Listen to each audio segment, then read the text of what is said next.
कनवर ऋषि का आश्रम है, वो भी हिमालय की परंपरा यहाँ है।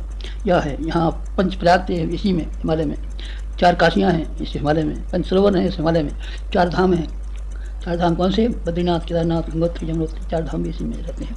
ये पुनीत स्थान जो सारे विश्व में कहीं भी आध्यात्म का धर्म केंद्र इसीलिए कहलाता है, इसकी हमने छवि, इसका हमने प्रतीक यहाँ बना करके रखा है। पार्वती जी ने तप यहीं किया था। बिल्वेश्वर मंदिर है हरिद्वार में, इसके यहाँ बैठ करके पार्वती जी ने शिव जी को प्राप्त करके यहीं तप किया था। दक्ष एक बड़े वैज्ञानिक थे, उन्होंने शिव जी को अपनी बेटी सती ब्याही थी, और सती के साथ में उनका दुर्व्यवहार से वो नाराज हो गई और यज्ञ में जल गई थी, और शंकर जी ने उनका सिर काट डाला था। आपने सुना है दक्ष प्रजापति का?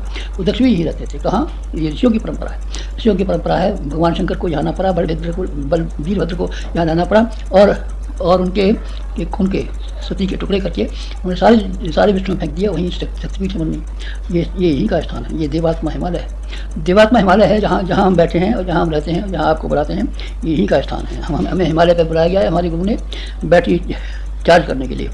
आपको जब कोई भी अपनी बैटरी चार्ज करनी हो तो आप यहाँ, हम चाहे रहते हो चाहे न रहते हो, हम यहाँ रहेंगे नहीं, ऐसी बात नहीं, हम यहाँ हमेशा रहेंगे। जब भगवान हर जगह रह सकते हैं और लोग रह सकते हैं, संत रह सकते हैं, ऋषि रह सकते हैं, तो हम क्यों नहीं रहेंगे? तो आप तो बड्डे हो गए, आप उस दिन कह रहे थे कि हम मर जाएंगे, हिमालय चले जाएंगे। अरे तो मर जाएंगे तो इससे क्या होगा? मर जाएंगे तो यहाँ रहेंगे नहीं कोई, प्राण मरेगा हमारा, आत्मा मरेगा हमारा नहीं, ये शरीर मरेगा। शरीर तो हमने हजारों शरीर बदल दिए और बदलना चाहते हैं और बदल देंगे, इससे क्या बनता बढ़ता है? आपको यहाँ कभी तीर्थ का स्थान का लाभ उठाना हो तो आप यहाँ आना, आपको जन्मदिन अपना मनाना हो तो आप यहाँ आना, आपको यहाँ जब कभी भी विवाह दिन मनाना हो तो आप यहाँ आना।